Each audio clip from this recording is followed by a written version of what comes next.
One day, while having lunch with Jan, I asked him why he hasn't considered getting married yet. His mood suddenly turned serious when he said he thinks all the good ones are taken, while staring intently at me. Chapter 8. Pakiramdam ni Rona ay biglang nanlaki ang kanyang ulo. Pumipintik iyon na parang sasabog. Tumigil ang lahat sa kanyang paligid. Napingi siya sa katahimikan. May malakas na dugundong siyang naririnig na nagmumula sa pagtibok ng kanyang puso. Pareho silang walang masabi sa isa't isa ni Jan. Gusto niyang umalis. Gusto niyang magalit. Gusto niyang tanungin ang binata kung ano ang ibig nitong sabihin. Gustuhin man niyang umalis, hindi rin maaari. Palagay niya ay nawala na ng pakiramdam ang kanyang mga paa. Nanaig ang katahimikan sa kanilang dalawa. Walang nagsalita hanggang matapos ang kanilang lunch. Matagal na silang magkakilala ni Jan. Alam niya ang gusto nitong sabihin. Alam niya kung may pagbibiro sa mga sinasabi nito. Ngayon ay iba ang kanyang pakiramdam. Hindi niya magawang tumawa sa gusto nitong ipahiwatig. Dati-rati hindi matapos ang biruan nilang dalawa. Hindi magkamaliw ang tawanan. Ang ipinagtataka niya sa sarili ay may kilig din siyang nararamdaman. Natatakot siyang tuunan ito ng pansin dahil baka hindi niya makayanan. I have a strong feeling he was making a fuss at me. And for some reasons, I was thrilled with the possibility. Ikinandado ni Rona ang pinto ng kanyang kwarto. Gusto niyang mapag-isa. Masyadong maraming gumugulo sa kanyang isipan. Inalala niya ang mga sinabi sa kanya ni Jan. Parang agos ng tubig na nagbalik sa kanya ang nakaraan. Wow! You look gorgeous! Hindi napigil ang paghanga ni Jan kay Rona. Sinundo siya nito papunta sa isang party na bigay ng kliyente nila. Thank you very much. You look handsome yourself. Balik niya sa lalaki. Naalala niya ang mukha ni Jan na punong-puno ng paghanga. Bigla niyang natandaan ang sinabi nito nang nasa sasakyan na sila. Baka mayroon nang nangyayari sa inyo ni Mr. Zamora. Alam kong noon ay masama na ang tama sa iyo ng matandang yun. Ano ka ba? Ang tanda-tanda na nung tao. Parang tatay na natin yun, no? Nako, that's what you think. Kapag nag-third pa siya, makikita niya. Huwag niyang sabihin kliyente siya. Are you jealous? Very much. Tinawanan lang niya ito. Naalala niya ang mukha ni Jan nang sinabi iyon sa kanya. Puno ng pagsiselos na kitang-kita sa mga mata. At nainis pa nga ito nang tumawa lang siya. Nagbalik din sa kanyang isipan nang sinabi niya rito na boyfriend na niya si Alan. Muntik na silang magkagalit dahil nung araw na yon din ay halos lahat ng kanyang sabihin ay kinukontra nito. Hindi niya maipaliwanag ang init ng ulo ni Jan. Pati ibang tao sa opisina ay nadamay.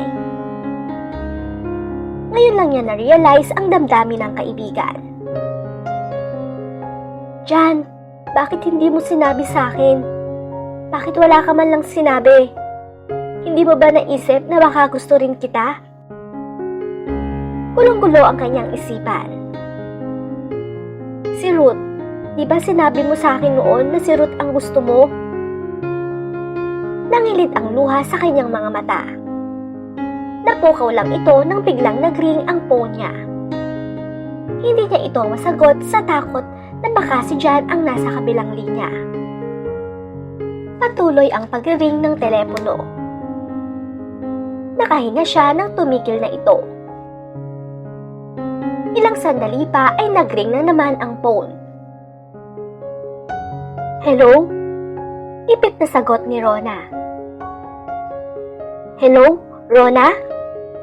Sagot ng isang babae sa kabilang linya. Napadiretso ng upo si Rona.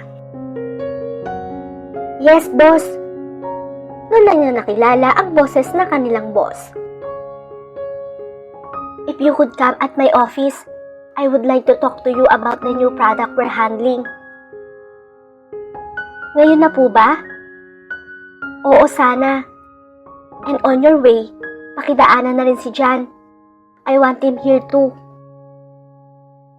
Muling kinabahan si Rona. Hindi siya nakasagot kaagad sa request ng boss. Hello, Rona? Are you still there? Yes, boss. Alanganing sagot niya. And if you could also bring the materials I gave you the other day. Yes, boss. Alright, thank you. Ibinaba na ng kausap sa kabilang linya ang phone. Pero hawak-hawak pa rin niya ang receiver. Ayaw muna niyang makita sana si John. Kung hindi lang tumawag ang kanilang boss, nagbabalak na sana siyang umuwi. Hindi niya alam ang gagawin sa paghaharap nila ni John. At sa lahat naman, siya pa ang dadaan sa opisina nito para tawagin ito. Nag-isip siya ng paraan para makaiwas sa inuutos ng boss. Pagdating ni Rona ng top floor kung saan nandoon ang opisina ng kanilang big boss, ipinakiusap niyang tawagan na lang ng sekretarya si John at sinabing hindi niya ito makontak kanina. Kung makikita sila ni John ngayon, mabuti pang sa loob na ng opisina ng kanilang boss. Sinabi niya sa sariling at least doon, formal silang dalawa at trabaho lang talaga ang pag-uusapan. Huminga siya ng malalim bago pumasok sa kwarto. Rona, good you're here. Sit down. Itinuro nito ang silya sa harapan ng mesa. Where is John? Tiyembong pumasok ito ng pinto. Yes, boss. Tumangulang ang kanilang boss. At iminuwestra naman ang isa pang upuan sa harap niya. Magsasalita na sana ito nang tumunog ang intercom na konektado sa sekretarya. May pinindot itong button. Ma'am, nandito po si Mr. Cruz. Papapasukin ko po ba dyan? Mataginting ang boses ng sekretarya sa speakerphone. Hindi na, ako na lang ang lalabas. Bumaling ito sa kanilang dalawa. Excuse me, this won't take long. Humingi ito ng paumanhin at dali-daling lumabas ng kwarto. Silang dalawa lang ang naiwan sa loob. Naiilang siya at hindi rin makatingin sa kanya si John. Naiinis siya sa kanyang boss dahil iniwan sila. Pinilit niyang kalmahin ang sarili. Dahil sa sobrang katahimikan, nag-alala siya na baka naririnig ni John ang lakas ng kabog ng kanyang dibdib. Naghintay siyang may sabihin si John, pero hindi rin ito makapagsalita. Hindi niya alam kung ano ang mas gugustuhin. Ang pagtatapat nito kung ano man ang nasa loobin o ang pagsasawalang kibo nito na hindi niya alam kung ano ang nasa sa isip. Sandali pa lang nakakalabas ang kanilang boss, pero para sa kanya, ito na yata ang pinakamatagal niyang paghihintay. Boss, bumalik ka na. Ayokong maiwan na kasama ang lalaking to. Natatakot ako sa mga sasabihin niya sa akin. Nararamdaman ni Rona na pinagmamasdan siya ni John. Marahil ay kumukuha lang ng tiyempo. Bakit tayo pinatawag ni boss? Tanong ni John sa kanya. I think she wants to talk to us regarding the new products that came in for advertising. Parang foreign sa kanya ang kanyang boses. Kulat siya dahil walang kagatol-gatol yon at di tulad ng kanyang nararamdaman. Kumulang si John. Hindi niya alam kung saan ibabaling ang tingin. Magkaharap sila ni John. Nakita niya ang lapis sa ibabaw ng lamesa. Kinuha niya ito at pinaglaruan. Sa nerbiyos, hindi niya nakontrol ang lapis at tumilampon ito sa mukha ng lalaki. Napasigaw ito ng kaunti. Ouch! Sorry! Ang nasabi lang ni Rona. Dinampot at ipinalik ni John ang lapis sa ibabaw ng lamesa.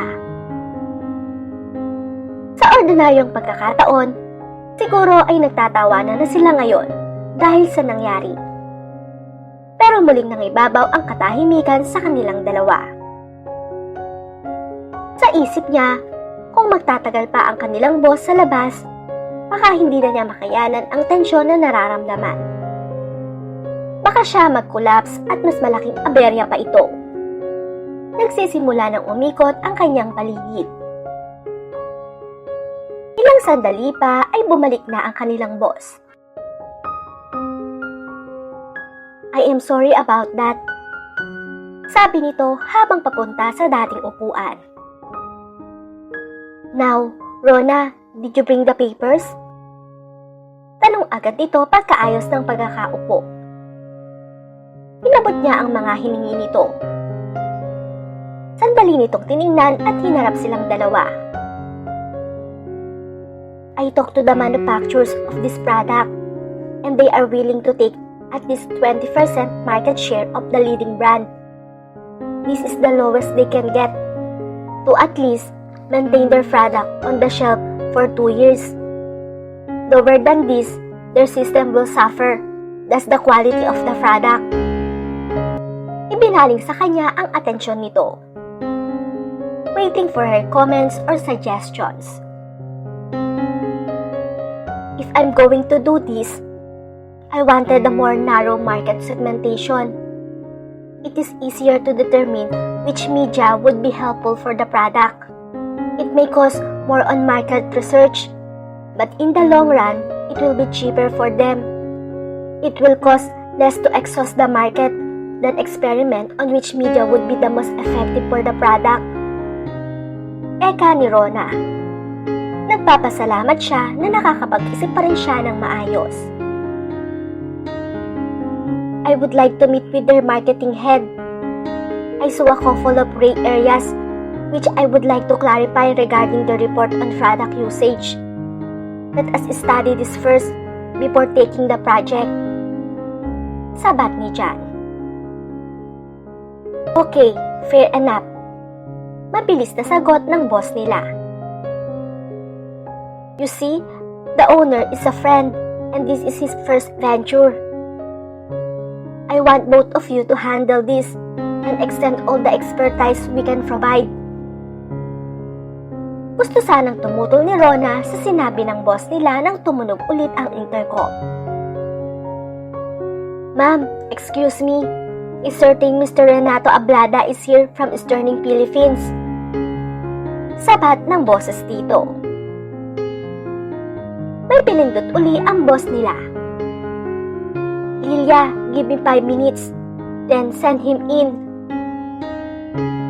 Yes, ma'am. Balik ng boses mula sa speakerphone. Okay, that would be all. Keep me posted anytime, especially if there's any problem. Nagpasalamat ang boss nila at sabay na silang lumabas ng pinto. Nagkaalboruto pa rin ang kanyang damdamin dahil ayaw muna niya sanang makasama sa proyekto si John. Nawala na siya ng pagkakataong sabihin iyon sa kanilang boss. Naisip din niyang baka magtaka ito kung bakit. Kaya nagsawalang kibo na lang siya. Pagkalabas ng pinto, sinabi niya kay John na mauna na itong bumaba. Nagkunwari siyang may gusto pang sabihin sa sekretarya. Ayaw niyang mapag-isa sa elevator kasama si John. Napansin niyang natigilan ito sandali. Parang gustong may sabihin. Pero nagpaalam na rin.